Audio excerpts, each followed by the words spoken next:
Hello, I welcome you wherever you are from any university in Nigeria or any other part of the world. This course is Introduction to Philosophy, Logic and Critical Thinking, which is GST 105 or GST 115, depending on your university. However, it is a core course for every undergraduate in Nigeria. Okay, so I am Mr. Bennett Iloka from the prestigious University of Science and Technology, Enugu State, ESUT. And I will be your guide or tutor for this course. Do feel free to ask any questions you have under the comment section of the video, and be assured that whatever question you raised will be addressed. Okay, with that said, let us go dive into the course. Philosophy is any kind of conscious activity. As an introduction, it is any kind of conscious activity, and it is as old as man. Even from the creation, God created Adam and Eve. He put them in the Garden of Eden. He told them, you can eat of every other fruit except the fruit of knowledge. What happened? Eve ate the apple, and then he gave Adam, who took a bite, and then the outcome, they become conscious. So philosophy and logic started at that point. It started at the point of creation. That is why when God came back, he called on them, Adam, Adam, where are you? He said, Oga, I'm naked though. Why? Because he has gained consciousness. He has gained knowledge of his environment. He now knows the meaning of being naked. And instead of staying outside for God to see his nakedness, he ran into the bush and used some leaves to cover himself. Okay? And from then, procreation and so on and so forth. So we can say that philosophy is as old as man. It all began when man became conscious of himself and his environment, and tends to solve problems that obstruct his smooth existence, because he became conscious of his nakedness, and being aware that staying naked or allowing people to see your nakedness is not all that encouraging or enticing. He now sought for a way to cover himself up in the Garden of Eden. Okay, and that has always been the case of man. When we had the tabletop telephone, with time technologies came, and we felt that we can actually carry our phones on our hand. Android phone, smartphone, smartwatch, all came alive. We used to have cameras, but with technology we felt that we can also carry our camera wherever we are going. Today all smartphones have cameras. So these are advancements, this consciousness, this understanding that we can solve our own problem by our own self, is the foundation of our philosophy. Okay, but let us look at the basic definitions of philosophy per se. Philosophy has been conceptualized by many philosophers, and they tend to be similar per se when you read meaning into all these definitions. So we are going to consider some of these definitions. Since philosophy is central to human existence, it also has diverse meanings. That is why we must consider different definitions from different people to be able to conceptualize our own view, our own understanding of what philosophy is all about.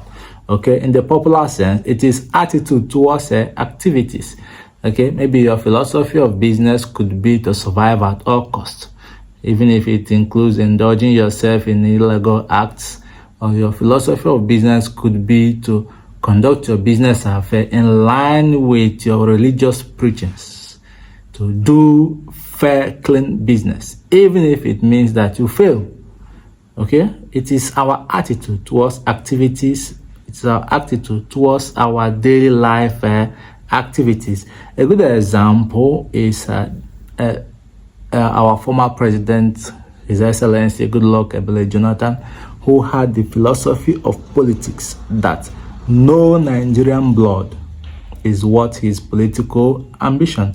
So he left the office quietly, even when he could have rigged the election like others do. But that is his own philosophy. His own philosophy is that his political ambition should not be a bridge to affect the lives of Nigerians in ways that are very diabolic and wicked. That is the concept. Okay? So another popular view is that philosophy is a foresight. It is a long-term view about events and values in life. Okay? For instance, if you are being philosophical about business failure, the implication is that you might never be discouraged. Even if you are failing now, you continue to push because you have this long-term foresight, long-term view that one day you are going to make it. Okay, if you skip classes or if you skip lectures and then it affected your assessment, your own philosophy could be that this assessment is just 30 marks.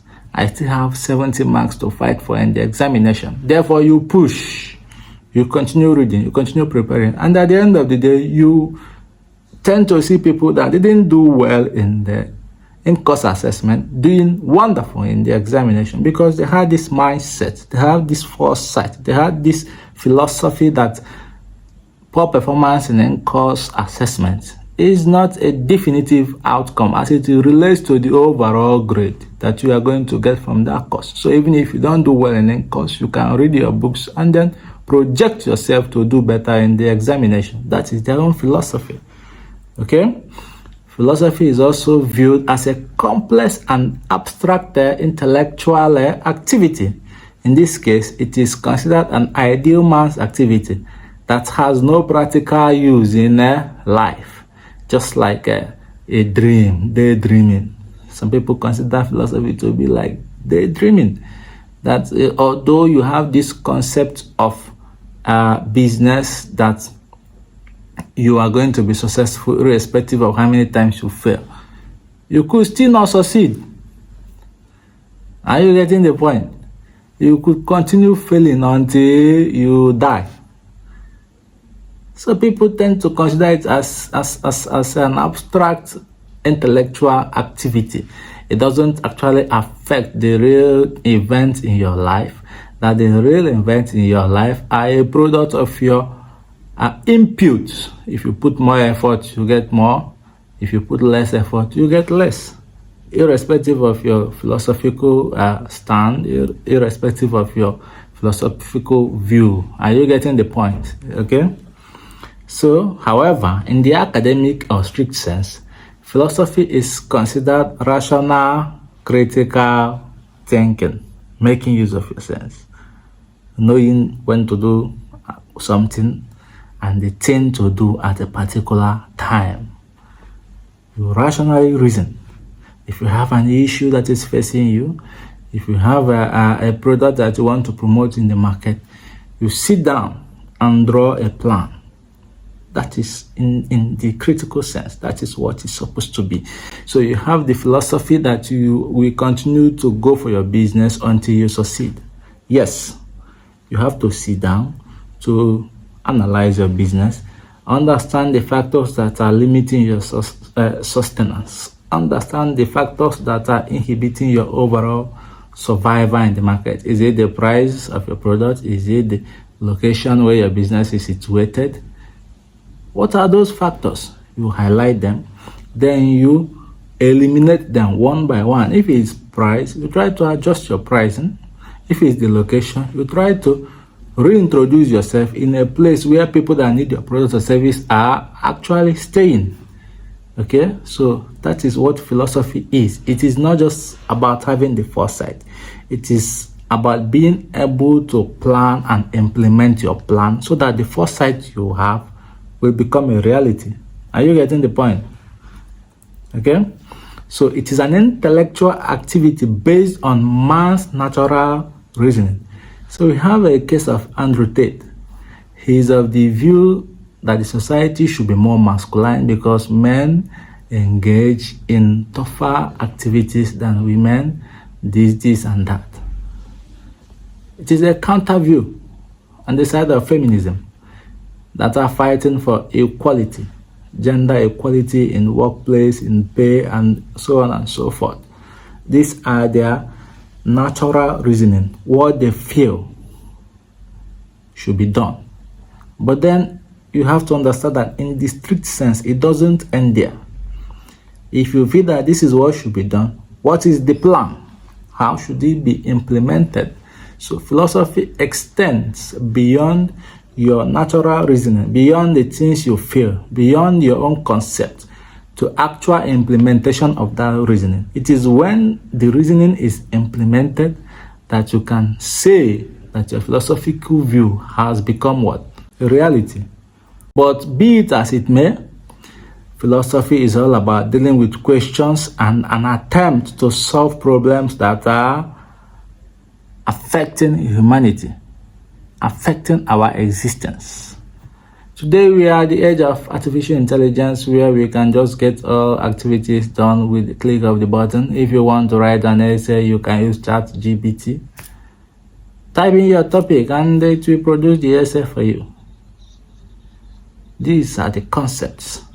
So just conceptualizing artificial intelligence as a situation or as a product or as a service whereby one wouldn't need to stress him or herself so much isn't enough. They had to code this software and then bring it to our forefront for us to be able to use it to solve our problem. So it is when we solve these problems that is affecting our existence that we can actually say we have been philosophical, we have succeeded. So philosophy goes beyond having your mindset to actual implementation.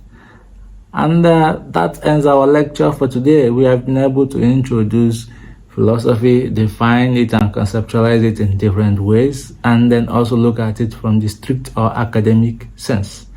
Okay, and thank you for staying around. We hope to see you in our other lecture as we continue down to the end of the curriculum for philosophy, logic, and critical reasoning, GST 105 or GST 115, depending on your university.